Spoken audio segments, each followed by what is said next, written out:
Nevans here with another bagpipe tutorial video. Today we're looking at the Green Hills of Tyrol. Now this is a universal standard.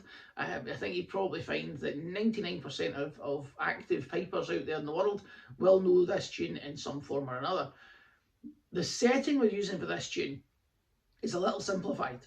Okay, so if you've been following this series, you should now have Cork Hill, IC Mull, Flower of Scotland, High Road Gairloch, Mr Lacey Chisholm and the Green Hills of Tyrol. Okay, that's the next tune in the list.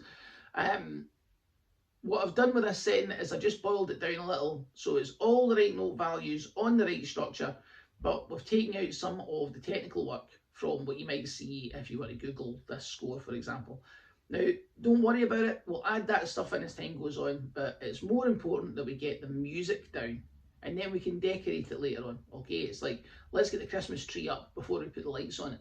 Okay, so like I said, this is a 3/4. Okay, so there are 3 crotchets in every bar. We've only got 4 note values though. Okay, so it's even simpler than your Green Hill, your High Road Gairloch, your Mr Lacey Chisholm. We've got a crotchet worth a whole beat, a dotted quaver worth 3/4 of a beat, a quaver worth half a beat, and a semi-quaver worth 1/4 of a beat. Right, and that's it. It doesn't feel like that sometimes when you're playing the tune, but that is what we've got. So we're just going to play through it line at a time, just like we've been doing, and then at the end I'll play it at a bit more of a moderate tempo. So starting off real slow. Again, at the end of every line I'll pause, and then you can pause, rewind and review. Okay, so after 2, straight into the Green Hills, G grace note in the low A. 1 and 2 and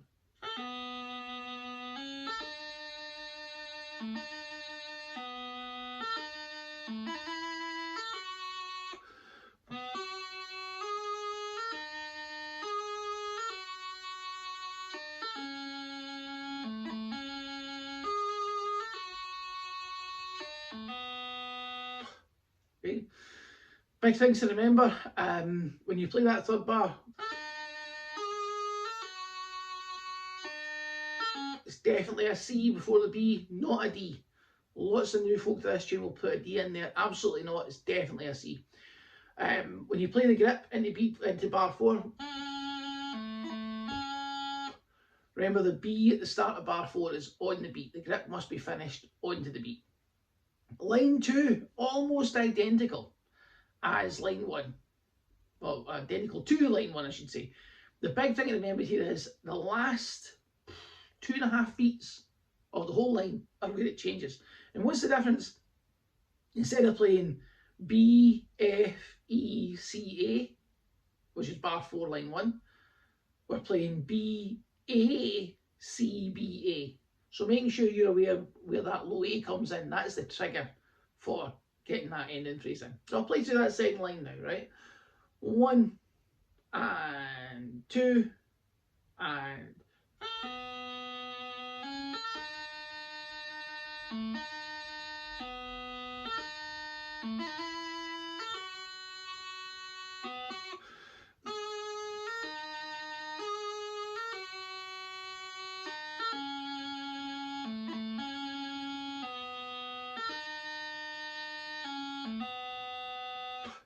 you can hear the wee variant there.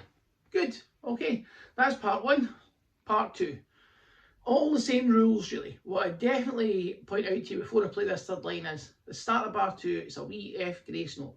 So you're playing high A, ring finger off, pinch to F, ping up to the high G. E, F, G, okay? And that grace note starts bar 2. So it's like playing that kind of B, low G, A phrase, you know, that little bow, but we're doing it high A to F to G. E, way, the sort of sound you want to hear. So here we go, line 3. 1 and 2 and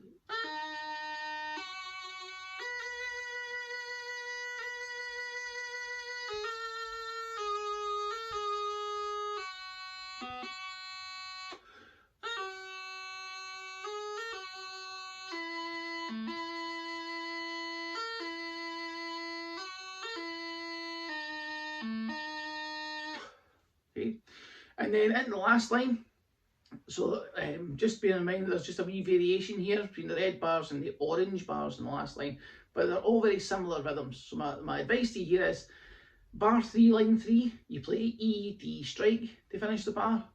Bar 3, line 4, you play E, strike. Stay on the E in this last line. And that's an easy way of remembering what line you're on. So, fourth line, 1 and 2 and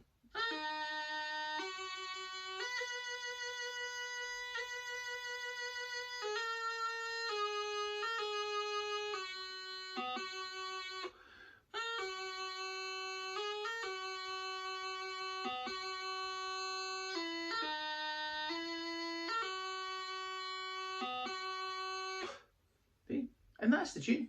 Okay, so I'll play through the whole thing with repeats at a kind of moderate tempo now. But again, this is a good point to pause, rewind, and review. All right, so if there's anything in there you'd like to hear again, now is the time. Okay, but here is the whole of the Green Hills at a more moderate tempo. 1, 2.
There you go. And that's the Green Hills of Tyrol.